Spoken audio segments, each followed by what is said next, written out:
Here is a push mower that I just picked up recently. A friend of mine said that he had a renter, I think, that was renting some property, and they left this Yard Machines 21-inch. It's got the Briggs and Stratton motor. Briggs and Stratton is really easy to work on typically, but I have not done any work on this yet. We have taken the time just to pull on it, but this has been sitting for at least over a year, maybe 2 years, so that's 2 full seasons. I can immediately tell when I open up this gas. If you take a smell of the gas, it is not very strong. It's not real potent like when you're at the gas station. The filter looks pretty clean. I don't really need to clean the filter. I'm not too worried about that. I'll kind of take a look around here. I'm going to pull the spark plug. It's up underneath here, this dark area. It's really dirty under here. I can't tell right away if there's a oil leak for sure, or somebody might have poured some oil on it, but I'm gonna have to check that. I think that's might be why this area is pretty dirty. It's kind of gummed up on the front of the valve cover. This is the valve cover right here. But typically on these, what I do is I'm just gonna check the oil. I want to make sure it has oil first. I can pull the engine over so I know that it's not seized, but I'm just gonna take a little bit of time and work through this. My daughter would like to push mow, and so instead of just pulling the push mower out that I know that works, I'm going to see if we can get this one started up. On this particular mower, this is a no prime, no choke mower. There's no choke on the side of the motor, and you don't have a primer bulb you have to push. If you just pull this handle, it's supposed to start. So I'm just going to show you that this motor at this point in time is not starting.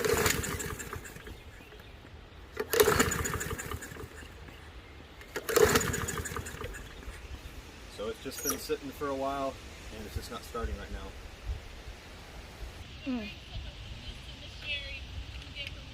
We're just checking the oil real quick. So I already wiped it off, and I'm looking at it, and this oil looks brand new. They've got the couple dots on there that tell you where the line is. But what I want to do right now is I want to take this. I want to get the spark plug out. The gas, I know the gas is not new, but I'm hoping that if I can get the spark plug cleaned off enough, I might be able to just, get it started. If I can get that old gas hot enough, I might be able to just get it started the way it is. There's plenty of oil in here, so I don't know if the person that owned it already had put oil or they had topped it off because they're running out. If this is an issue here, I'm gonna have to find out. I just brought out my whole socket rail, so then I just got to figure out what socket fits this spark plug.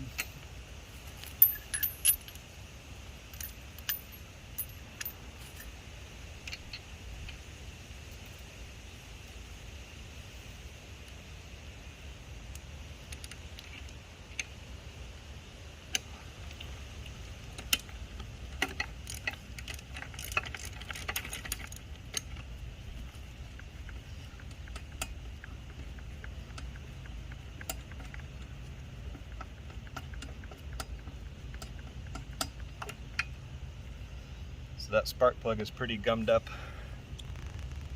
You can tell it's wet. It's not oily like there's actually oil on it, but it's kind of gummy and it's kind of wet. So I'm gonna get this cleaned off real good. You can actually see in between the top of the point here, that inner part and that little arm that goes over the top, you can actually see that it's wet between the two.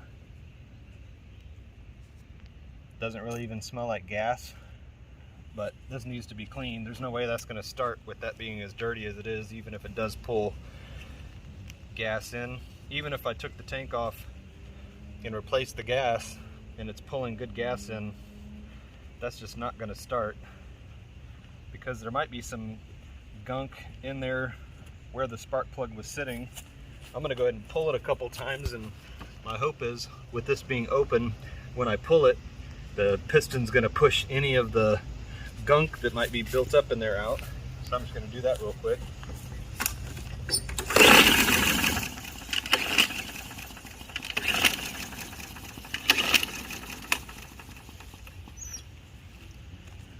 Hopefully, if there was any water buildup or anything in there, hopefully that got that out. But I'm gonna grab a wire brush and some carbon choke cleaner real quick too, and I'm just going to go ahead and, while I've got this out, I'm going to go and make sure I've got this good and cleaned off before I try to start it. So on something like this, I'm just going to use a carbon choke cleaner. This is Gum Out brand. This is what I always buy, but any kind of carbon choke cleaner is probably going to work. But I don't use a brake cleaner. I'm not trying to use something that's really harsh on metal. I'm just trying to use something that, this is carbon choke cleaner. It just kind of, it helps break down the buildup on the spark plug itself. So that's why I'm using this.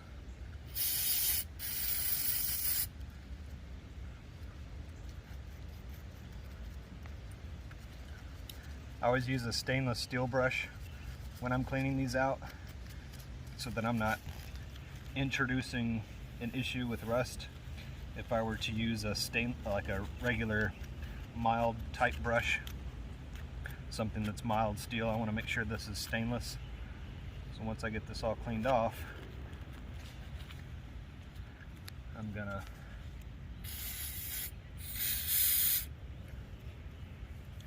wipe this off, just wipe this dry,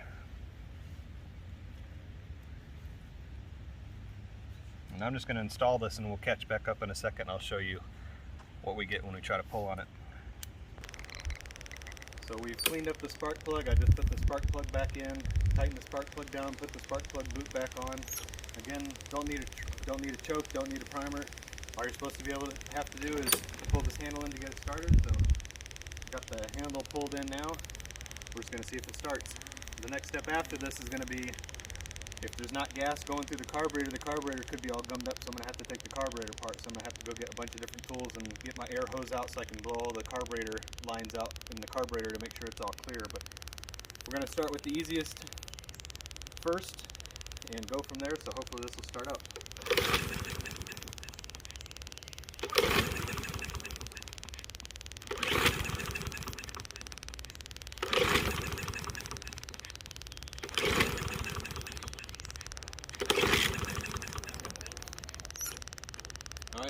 Next step. Alright, we're over here on the side where the carburetor is, so you got to take this cover off. This is the cover over the air filter. Here's the air filter. Like I said, it's not super dirty, so I'm not too worried about cleaning it out. This is just a plastic cover that's over the carburetor. I can see if I look at the gas tank right here where the gas line goes out, that's going to go into the carburetor, so it's right on the back over here. So I'm going to take these bolts out and take this plastic cover off. Not necessarily going to be the same size on yours, but this is a 9/32, so it's just these, looks like these 4 bolts here.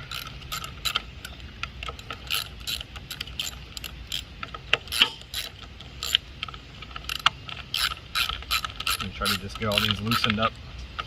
Once they're loose, then I can just unscrew them by hand. Anytime I'm taking a bunch of different bolts out that I've never taken out, I always just check the length and just see what length these are, because they might not all be the same length.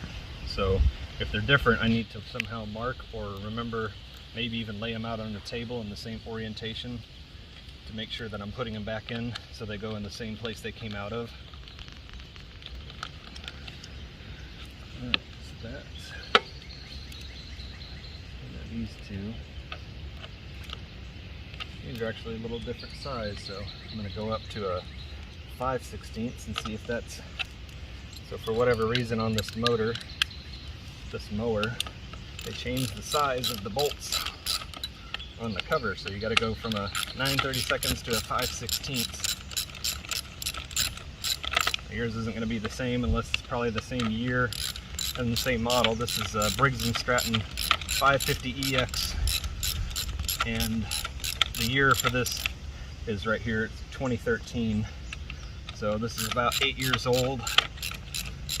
Doesn't look like it's in bad shape. It doesn't look like it's been used a lot or left out in the weather a lot, so for its age, it doesn't look that bad. So if I can get this fired up and we can get this thing going, it'll be worth just using it to do a little push mowing and get some extra cutting done around in the yard. these are probably threaded into something plastic, because yeah, this is a different type of thread. The threads that I took off before are coarse. There aren't as many threads, but if you look at this one, it's a different screw and the threads are fine. This is a coarse thread, this is a fine thread. So they do matter which hole they go in, so I got to keep track of that. So the two inside ones, so I'm going to put the two inside ones in the middle. I'm going to put the fine thread on the outside, and the other fine thread I'm going to put on the other side. That'll help me to remember that that's the holes they go in, so I don't end up swapping them out on accident. So this cover can come off now.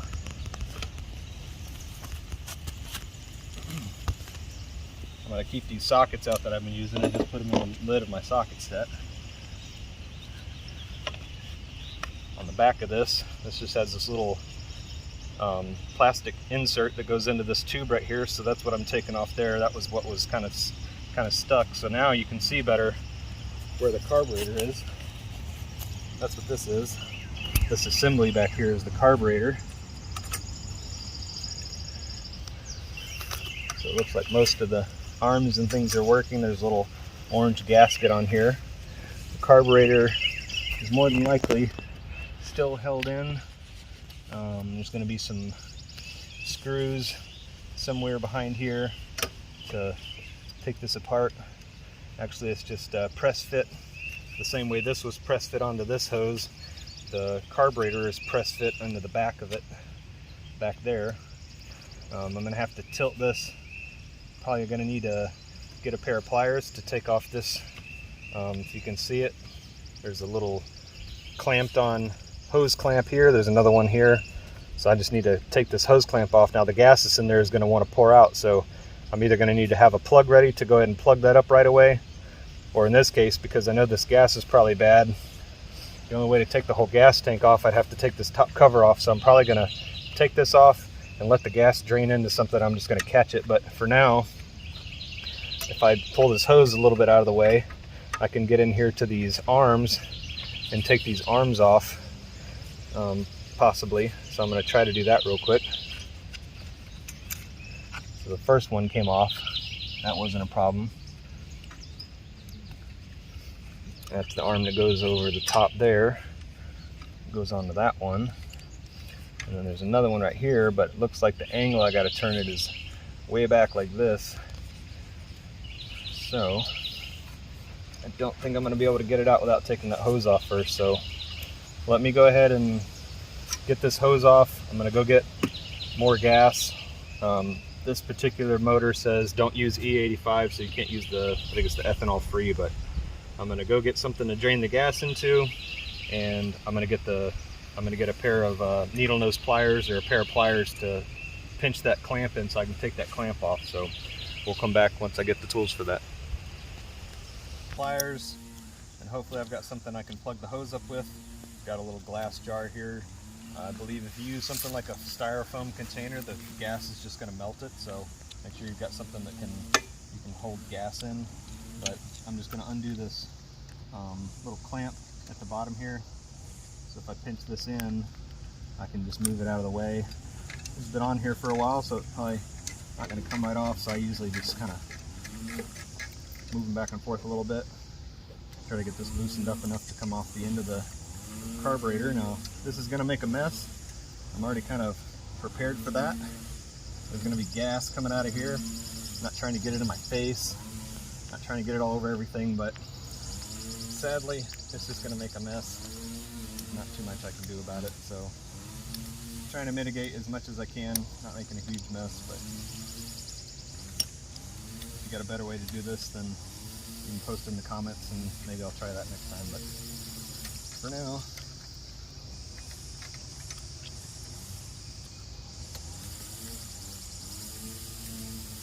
alright, so the gas line's off now. I kind of turn it up a little bit, and that kind of helps not pour everywhere, but I just need to get this over here into the jar, let off the pressure.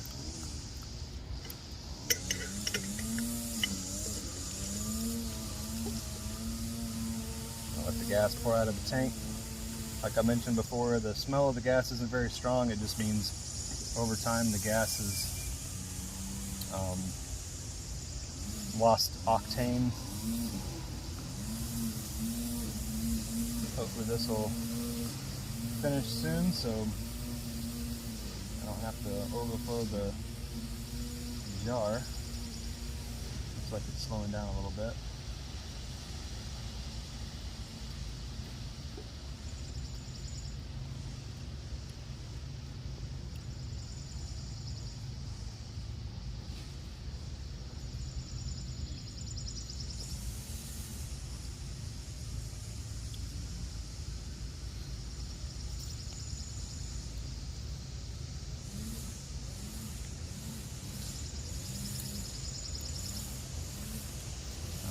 Gas is out now. I can kind of look in the bottom of the jar and see there's little bits in the jar.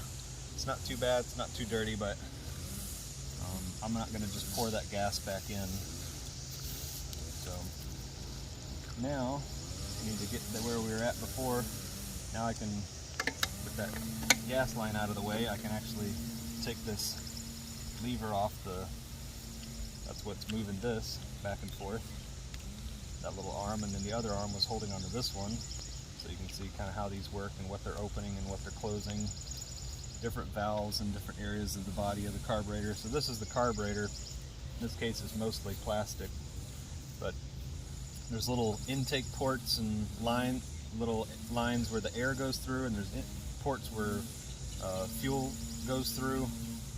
There's no primer bulb on this one, but what we're going to want to do is I'm going to need to take this off. This is the float bowl on the bottom here, and I need to take these two outside screws off and make sure we get the gas out of here, because this is where the bad gas is sitting. This gas isn't even getting into here to try to start it, so the bad gas that's sitting in here is probably what's trying to get into the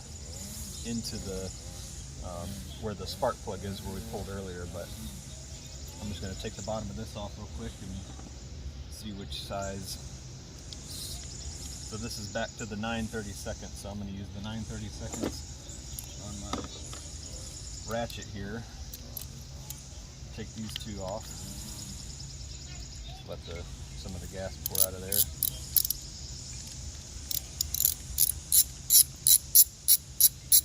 Now again, I don't want to mix up screws, so if these aren't the same screws, which I can tell they're not, I don't want to mix these up with the screws that I've already taken out, so I'm going to put them over here by themselves. When I take this bottom cover off, I'll put this bottom cover over with those screws too, and that'll remind me that that's where that came from. This is going to need a little prying in here to get these two pieces to come undone. They've been together for 8 years, so they might need a little persuasion. Alright, so there's that. I caught most of the gas in there. Now as soon as the gas came out of here, this whole jar went milky. So what was sitting in here had gone bad, and there's even a little bit of a yellowish gel looking color in the bottom of this. If I wipe this with a clean towel, try to pick a white area. Obviously that's what this towel's for, is cleaning up junk, but I should be able to wipe this area in here. And when I bring this out, you can tell it'll be yellow from the stuff that's down in the bottom, whatever it is about gas that's breaking down. So now the towel's yellow from what was in the bottom here. If you ever need to, you can take this hex bolt out. And that's almost like that's a carburetor drain plug. You just need a big hex and you can take that out. That's what this is. So that'll come out and that'll let the gas drain out, so you don't have to take the carburetor out if you're just trying to clean the carburetor out. I'm going to do a little bit more than that, because I'm going to take the carburetor itself, since we've taken it apart, and I'm going to use my air compressor. Like I said, I'm going to put this, checking the O-ring here. The O-ring looks good, but I'm going to... Alright, so as I was explaining, the float bowl is the plastic piece that's on the bottom. That's what's on the bottom here, and the gas fills up in the bottom here, comes in through the gas line, drops down into here. And these are actually floats like a pontoon. This is solid plastic with air in it, so when the gas fills up, it raises this up and lets the gas into the carburetor, and the level of the gas is moderated by this float floating up and down. And on the inside in here is actually where the little needle is that is letting gas through. If I can find my pliers, I can take the little pin out here. Don't want to lose that. But now I can take the float out, and there you can see that's where the little needle is that goes down in that hole, and that's what allows the gas to come through, and that's what moderates how much gas is in the bottom. And then the gas is sucked up through this tube, which I can see on the side of this. There's a bunch of gunk on there. I'm going to want to clean off the tip of that needle, but I can actually see on the side of this there's actually a bunch of gunk, and that's the inlet port that lets the gas through. So we'll move to a different spot in a second, and I'm going to blow all the dirt off of this, and I'm going to blow all these ports out, all these holes, and get all this gas, all these lines cleared out in the carburetor. As I mentioned before, we're going to want to clean this off. This is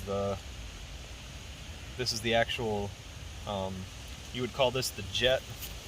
There's the tip of it here, and that's what that little rubber on the end of that, as that rotates, that pivots, and when it pivots down, it opens up, and when it pivots up, that tip closes the hole in the carburetor, letting gas in or out. This is the system for the carburetor. Is obviously, if you know more than I do about the system, then you'll have more information to give on that, but just for a quick rundown, I'm just trying to get through explaining a little bit about this. But we're going to finish up by cleaning up the carburetor. We're going to get new gas in here. I'm going to blow the tank out, and I'll put like an extension for a socket on here and swab down in there with the towel. I'm just going to try to get that as clean as I can without having to take that off. So we're going to move over to where the air line is up by the garage to get this stuff cleaned off, and then we'll come back and put it together. So I'll show you while we're cleaning it off.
You see where that little piece went? There it is. Alright, so I blew in this little air hole right here. I was trying to keep my hand over it. I thought I might have lost it, but there's this little metal plate that goes over the top right here. I don't want to lose that. It's there for a reason. So I'm just making sure that gets put back where it is.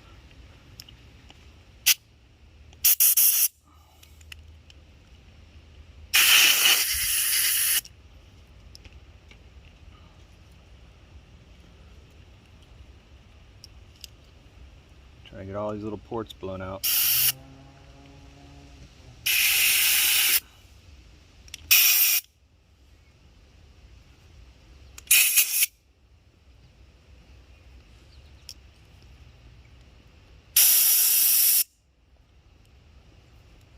Alright, so we'll put this back together. I'm just going to blow off some of the dirt on the outside of this, and we're going to put it back together.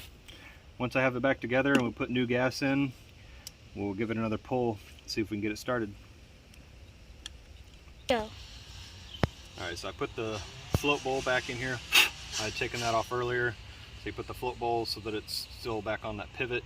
Make sure you put that pin back through, and then you can kind of tell the way this went because this little piece, it actually sits in the recess down in the bottom here. So I'm just going to make sure that goes back into the recess, and when you do, you can see where the screw holes line up. Sometimes you can kind of look at the dirt that's on these edges and it'll have a little pattern. If the shape is a little bit different, you'll see where the shape is different on the plastic.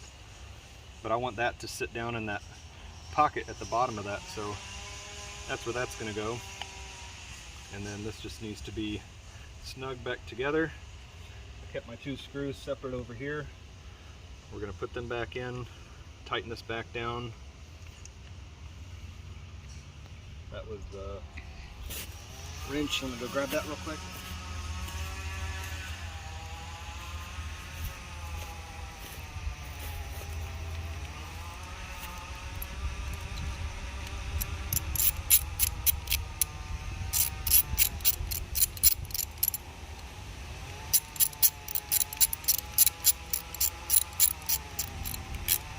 Now I don't want to over tighten these because I'm not trying to strip the plastic, so don't overdo it, just kind of hand snug, hand tight.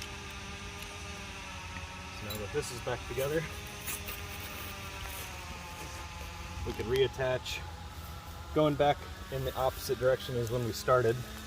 So the last thing we did was we took off this arm, so that's the first thing we're going to need to do. And you got to remember where these things went so they go back to where they were. And then the next thing was the gas line, so we're going to put the gas line back on. We got to remember to bring that clip back in, but I'm going to go ahead and grab this other arm that was over here and bring it up, because that arm we had where we were able to tilt this down and put that in the top. We were able to take it out, so we should be able to reverse it and put that back in to the hole there.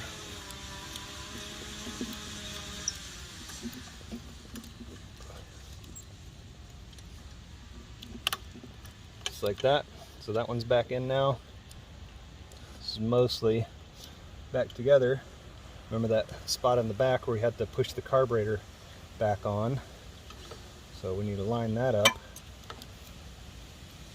It's a little bit hard to see.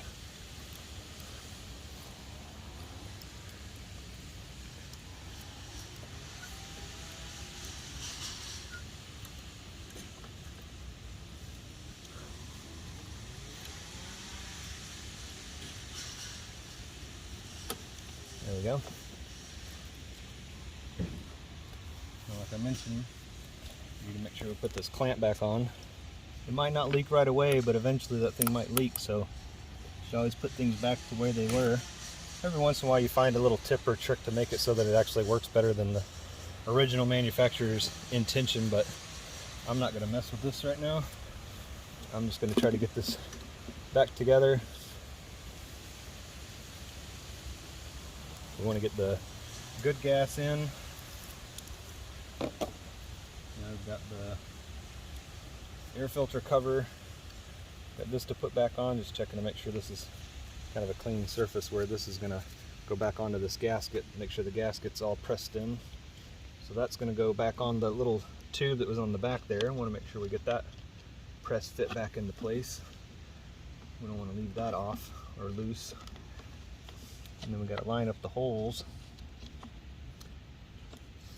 You can see the holes in the metal where these went in. And then I've got these still lined up to where I know the two middle ones are the coarse thread and the two outside ones are the fine thread. So I'm going to make sure I put these back in the way they came out.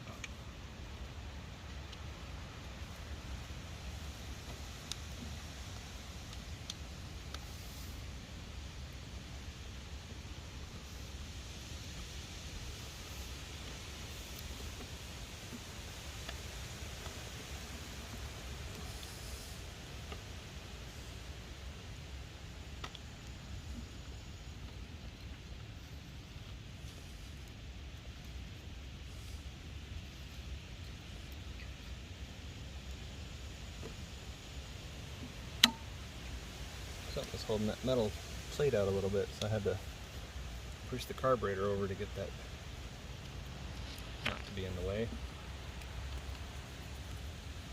Now I've still got my sockets out, so I still remember that the inside two were the 9/32 and the outside two were the 5/16. So again, this is all just a reverse of what we already done. But so those are in now. Swap this out real quick. Get these last two tightened up on the outside here.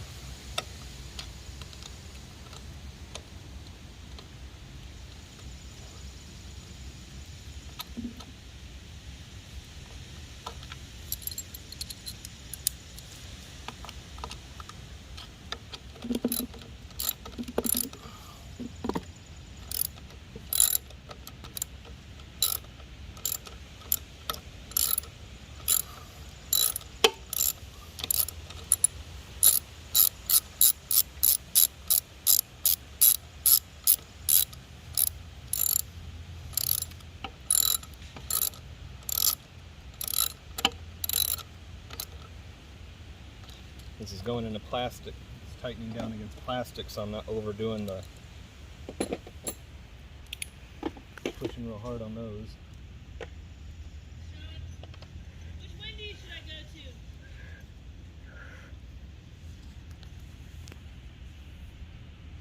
Go. Alright, so I'm going to put the air filter back on, put our filter cover back on.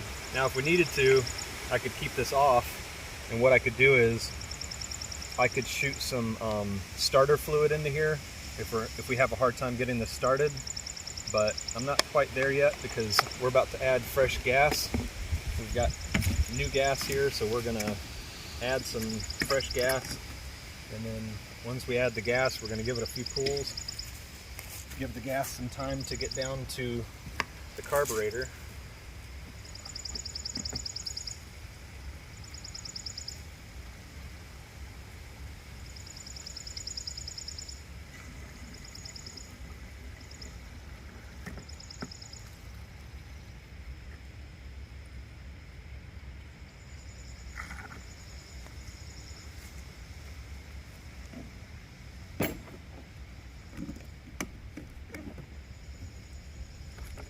Alright, so we got fresh gas in there. You know, that gas looks blue, the gas doesn't even look yellow. Not sure what it is about gas that makes it turn yellow, but see if we can give this a few pulls and maybe it'll start for us.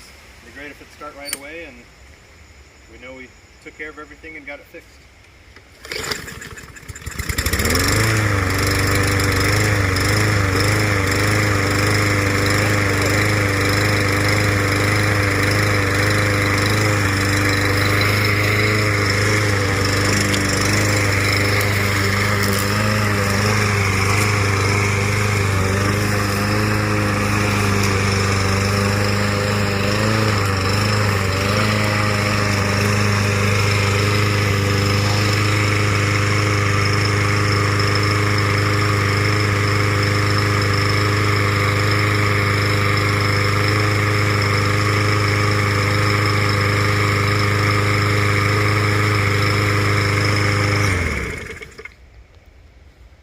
That's it.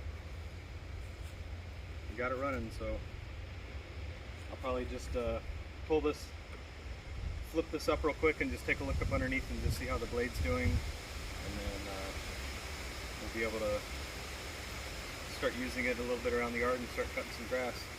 This mower is set up to where you only have to be on one side of it to set the height of the blade.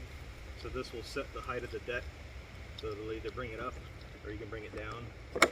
So you just set that for your personal preference on how low you want to cut grass. There's another adjustment in the front that does the same thing. So you can set it as far down to the ground like that, or you can set it up really high like this.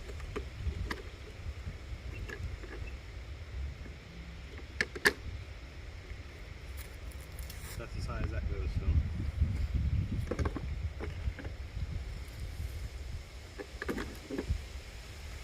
So we got a mower that runs now. Thanks for watching. Like the video, Subscribe to the channel, share and like, share the channel, share the video, and appreciate you taking the time to watch.